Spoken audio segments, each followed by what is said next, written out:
Salut les traders, c'est Sylvain Marche, je vous retrouve comme chaque jour pour la crypto capsule. Alors aujourd'hui j'ai envie de vous reparler de Bitcoin, mais surtout j'ai envie de vous parler d'une énorme manipulation de marché qui a eu lieu les 6-8 derniers mois sur le Bitcoin et qui à mon sens est la raison pour laquelle durant toute cette phase le Bitcoin n'a pas monté, a fait du surplace alors que pourtant tous les signes portaient à penser qu'on aurait dû avoir une continuation de la hausse.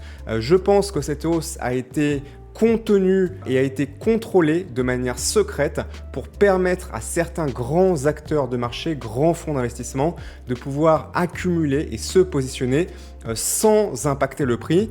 J'ai des éléments qui me permettent d'étayer cette position et je vais vous les dévoiler dans cette vidéo. C'est parti!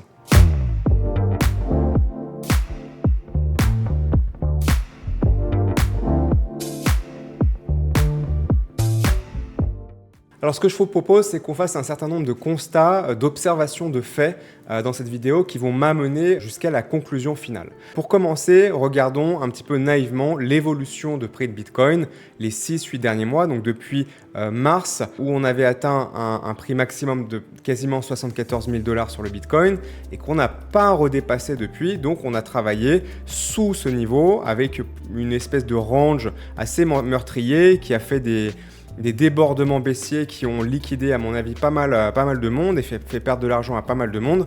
Mais globalement, on peut dire que le prix a travaillé depuis mars dernier entre grosso modo entre 50 et 70 000 $, ce qui nous fait une moyenne à peu près de valeur de prix du Bitcoin qui est environ sur cette période à 60 000 $ si on se met à peu près à mi-hauteur. On peut dire que globalement, voilà, de mars à maintenant, la valeur moyenne de Bitcoin, c'était environ 60 000 $. On n'a pas besoin d'être au centime près pour arriver à ma conclusion et pour interpréter les éléments que je vais vous donner. Donc ça, c'est le premier constat.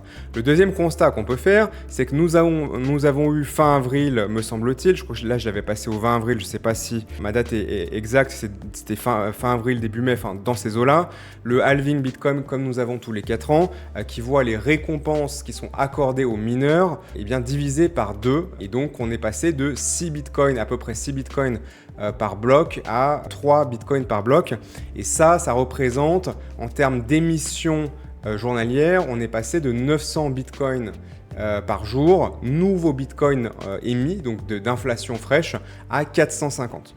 Donc ça, c'est à partir de ce moment-là. Donc on voit que dans la majorité de cette phase, nous avons donc connu une valorisation d'environ 60 000 $ et une émission de nouveaux bitcoins, donc une inflation de bitcoin de 450 bitcoins par jour. Donc, ces 450 bitcoins par jour, c'est donc une pression vendeuse, d'accord ? Ça augmente, ça dilue la masse de bitcoin en circulation, ça crée de l'inflation et donc ça dévalue intrinsèquement la valeur de bitcoin si en face, évidemment, il n'y a pas de pression acheteuse. Maintenant qu'on regarde donc la pression vendeuse, regardons la pression acheteuse. Alors, on ne va pas regarder toute la pression acheteuse, mais on va s'intéresser à une en particulier qui a été particulièrement importante en 2024, c'est celle des ETF Bitcoin, donc les ETF Bitcoin américains, parce qu'il y avait déjà des ETF Bitcoin dans d'autres juridictions, me semble-t-il, comme au Canada et probablement dans d'autres pays aussi, mais c'est vraiment l'arrivée des ETF Bitcoin américains qui a vraiment changé la face de ce marché et du marché de la finance traditionnelle qui peut enfin proposer du Bitcoin à ses clients, donc tous les gros fonds d'investissement qui pouvaient enfin proposer du Bitcoin à leurs clients. Donc, les ETF ont été approuvés par la SEC, la commission financière américaine, enfin la commission des marchés américains, qui est l'équivalent de l'AMF en France, donc début janvier 2024. Et là, sur ce graphique, on voit avec donc, les différents fonds d'investissement américains qui ont émis des ETF Bitcoin, le cumul en millions de dollars de Bitcoin qui ont été achetés au fil du temps. Et on voit que depuis début janvier jusqu'à maintenant, on est en train d'arriver à pas loin de 45 milliards de dollars d'achat. Ça, c'est intéressant. Maintenant, dans le même temps, 450 bitcoins par jour, ça représente quoi? Alors, en réalité, il faut essayer d'être un petit peu plus précis, puisqu'on a une première phase ici de montée qui était avant le halving. Donc, si on regarde les choses à partir du halving, donc à peu près dans cette zone-là, on était déjà à 27 milliards, donc ça rajoute quand même de 27 milliards à 43, environ 16-17 milliards de plus, ok? Donc on a 16-17 milliards de plus post-halving, même si on pourrait calculer et multiplier les 900 bitcoins par jour. Donc dans cette phase-là, on était à 900 bitcoins par jour, et ensuite on était à 450 bitcoins par jour. Mais si on prend juste, ne serait-ce déjà que cette phase-là, de 450 bitcoins par jour, et donc de 17 milliards du côté uniquement des ETF, eh bien les comptes n'y sont pas. Pourquoi est-ce que les comptes n'y sont pas? Puisque 450 bitcoins par jour, avec une moyenne de prix à environ 60 000 $, eh bien, ça nous donne environ 5 milliards. Je peux faire rapidement là, le calcul avec vous. Donc 450 bitcoins sur une période de temps qui compte à peu près 180 jours, donc multiplié par 180, et maintenant multiplié par un prix moyen à 60 000 $. Et donc, ça nous amène, voilà, si on peut arrondir grosso modo, à 5 milliards de dollars. Donc, ça veut dire qu'il y a eu une pression vendeuse au niveau du minage de Bitcoin de 5 milliards de dollars, et rien qu'avec les ETF, je dis bien rien qu'avec les ETF, sur la même période, on a une pression acheteuse 3 fois supérieure. 3 fois supérieure, c'est absolument énorme. Donc, moi, je me pose une question assez naïve. Pourquoi est-ce que dans cette période-là, où nous avons eu rien qu'avec les ETF, une pression acheteuse 3 fois supérieure aux émissions, aux nouvelles émissions journalières, le prix a fait du surplace? Eh bien, une explication qui n'est probablement pas la seule, mais qui explique beaucoup de choses, c'est que nous avons eu une énorme accumulation de Bitcoin qui s'est fait en transactions qu'on appelle de gré à gré, ce qu'on appelle OTC en anglais, OTC pour Over the Counter, donc transaction de gré à gré en français.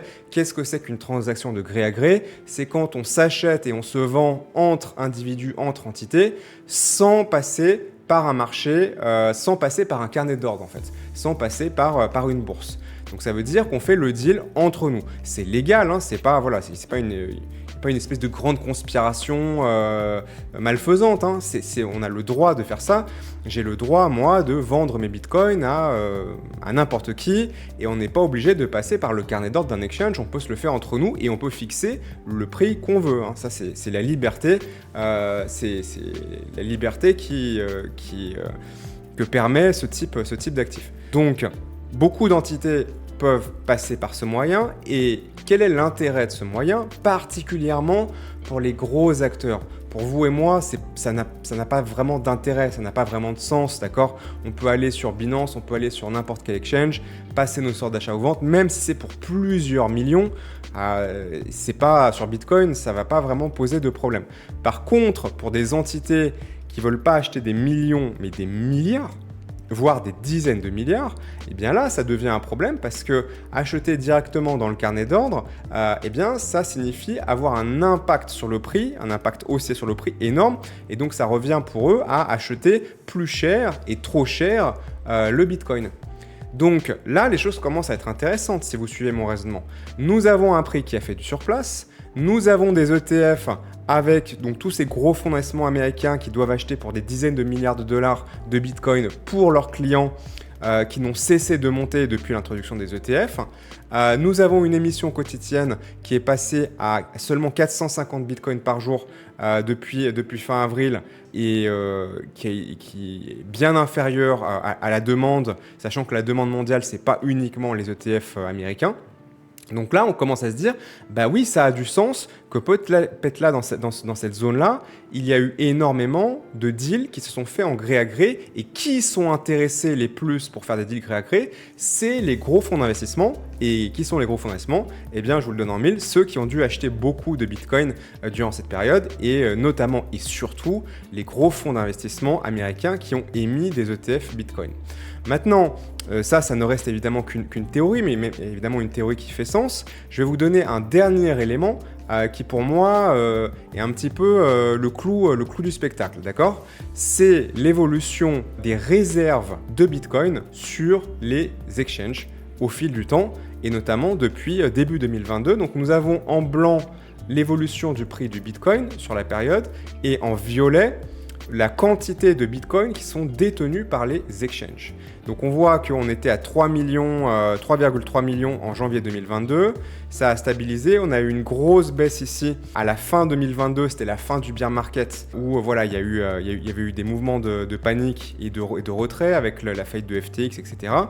Puis c'était globalement stable, d'accord? Et là, il y a un moment, on ne sait pas pourquoi. Alors si on sait pourquoi, vous allez voir après.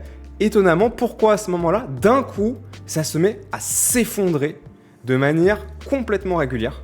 Et on passe de 3 millions à peu près de bitcoins qui sont détenus par les exchanges à seulement 2,6 millions, ce qui, par rapport à l'échelle relative qu'on voit ici, c'est absolument énorme.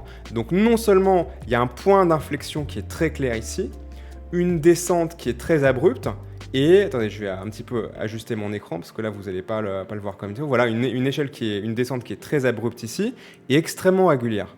Maintenant, regardons la date. La date, janvier 2024.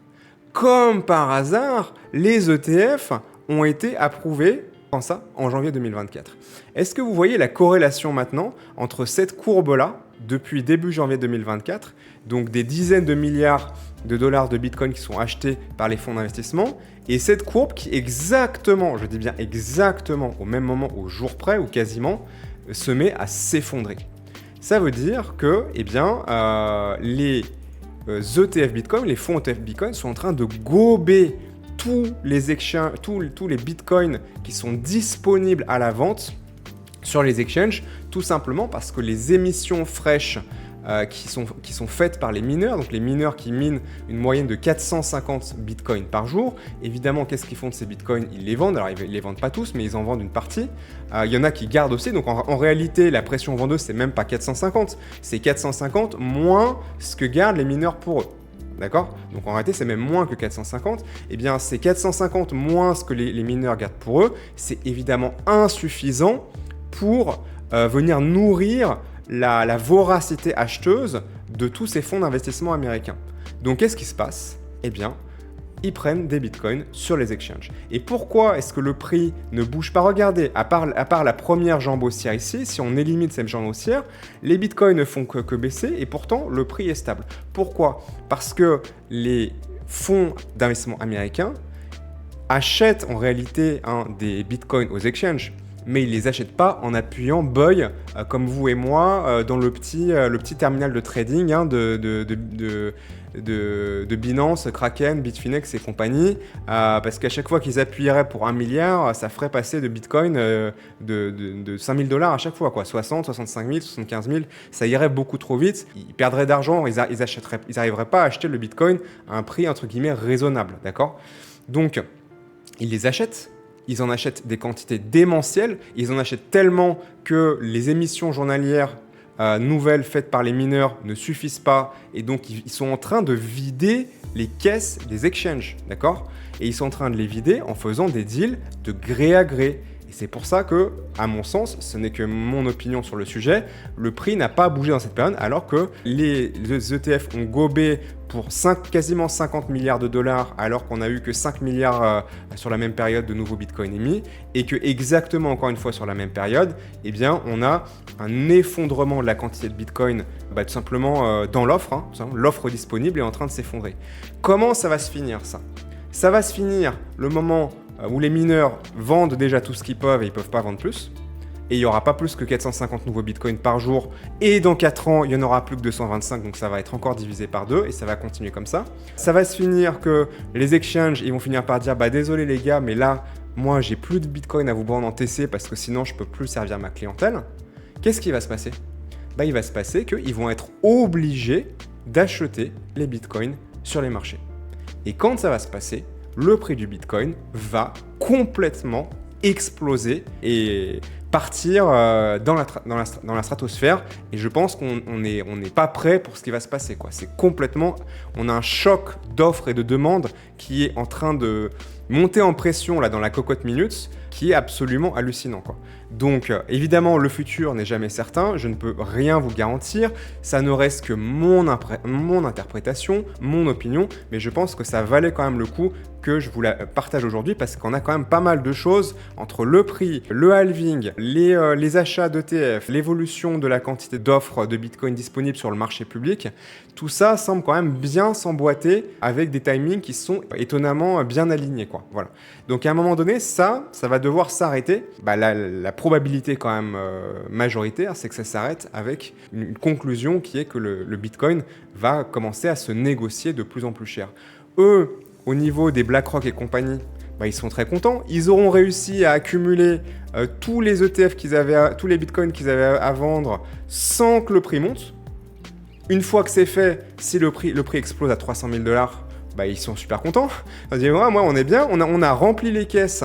Le Bitcoin n'a pas monté d'un centime pendant qu'on a complètement fait le plein. Et ensuite, il part à 300 000, du coup, on fait x5 et on est très content, et nos clients aussi, et on se gave en fees, et voilà. Donc là, il y a un comment dire, c'est pas vraiment du vol, ils ont le droit de faire ça, mais il faut juste simplement que vous compreniez un petit peu les forces qui sont en jeu et de quelle manière ils jouent, et ils ne jouent pas de la même manière que nous, donc la moindre des choses, c'est au moins de comprendre ces mécanismes pour pouvoir réagir accordément. Voilà, dites-moi ce que vous en pensez, si vous n'êtes pas d'accord, c'est aussi très intéressant à partir du moment où vous étayez votre interprétation. Pensez bien à mettre un pouce bleu si vous appréciez ces contenus, à vous abonner à la chaîne si ce n'est pas déjà fait. Moi je vous retrouve demain comme toujours, et d'ici là, bon vent et bon trade. Salut!